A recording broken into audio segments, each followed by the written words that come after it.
today's video ay i-share ko sa inyo gagawa tayo ng banana cake. Ito yung aking mga ingredients for today. Samahan niyo ko guys. Okay. So right here I have 3 bananas. Nino-overnight ko na siya sa ref kaya ganyan na yung kulay niya para magiging matamis. Mayroon akong 1 teaspoon of nutmeg, 1 teaspoon of salt, 1 teaspoon of baking soda, 1 cup of almonds. I have 2 eggs, 400 grams na coconut milk. Maglalagay tayo ng vanilla, 1 teaspoon, 3/4 cups of BHEAS resin, 3 tablespoons of olive oil, natin siya, and 2 3/4 cups white sugar, parmesan cheese, lagay natin on top, and 4 cups of this is all-purpose flour. Okay, so now we will start. Ang gagawin natin is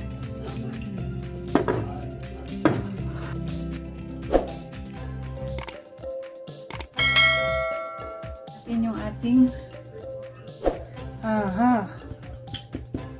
yan. So then sugar, 400 ml coconut milk, yung ating 2 eggs,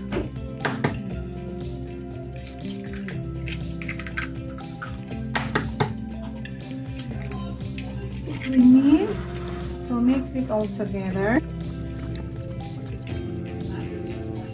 Mag-add tayo ng 3 tablespoons of olive oil. Pero kung mayroon kayong butter, pwede din yung butter. But I most likely use olive oil. Ayan.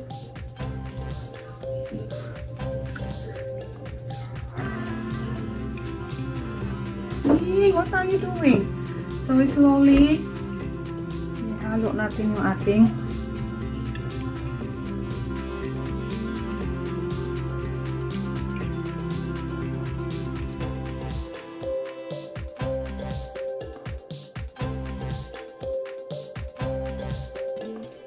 coconut milk. We will add a little of water. So I have reserved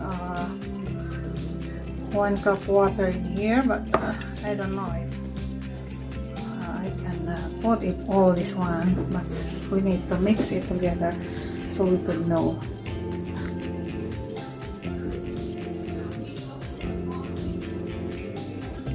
So if you have milk, you can add also milk for this.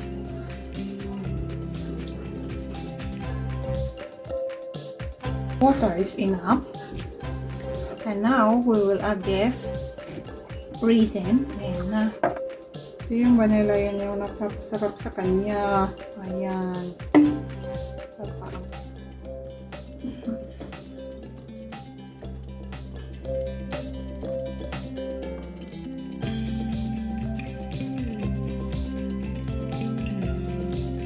Spread mo lang yung butter.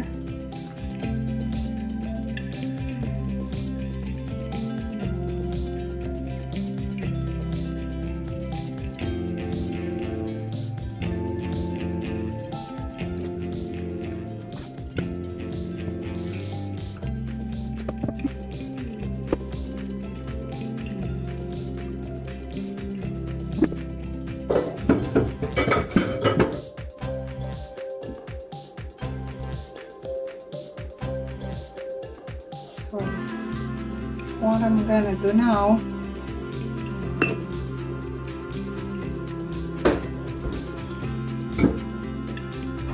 lalagay ko lang dito sa tabi yung akin kasi gusto ko may nuts. So, ang portion na itong kabila, no nuts. Ayan. So, I think I need to put half on this.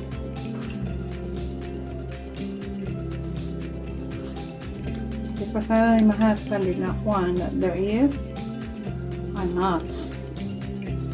So half for me, half for my husband. That's the way it is. So what we're going to do is pour it down like that. So half lang yung nilagay natin na, half cup lang yung nilagay natin na almond. And then the half, no, I did not use that because my husband did not like that there is a lot of nuts. So on that portion that there is a nut, that's for me, it's mine. Okay. So naka-preheat na tayo ng 380 degrees. So, lalagyan na natin siya ng Parmesan cheese on top.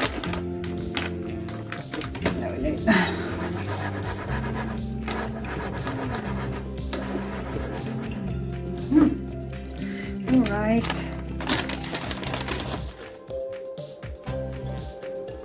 Just put on top that.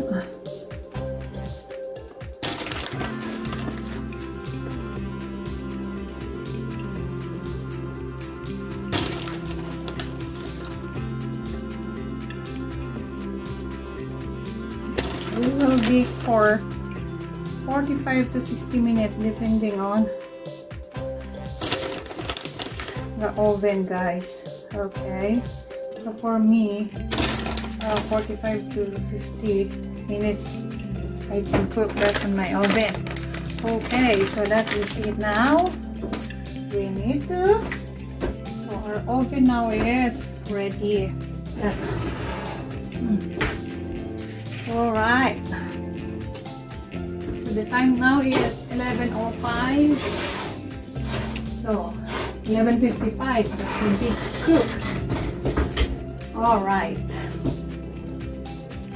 Guys, after 50 minutes, ito na yung ating banana cake. As you can see guys, very yummy.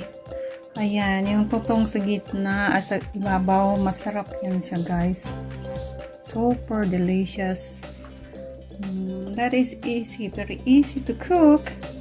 Ayan, so hindi natin siya pwedeng tikman kasi mainit pa siya. Kailangan natin palamigin pa. Look at that.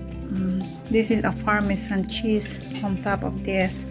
So that is very yummy. When it comes to you need to having your coffee and then eat like that. Oh my gosh, so mawawala ang diet mo nito guys. Ayan, super yummy as you can look here. Alright, so since hindi pa natin siya pwedeng tikman kasi mainit, so thank you so much for watching this my vlog, and don't forget to subscribe and post the button all below para magiging updated kayo sa next kong video guys. So yummy! Bye-bye!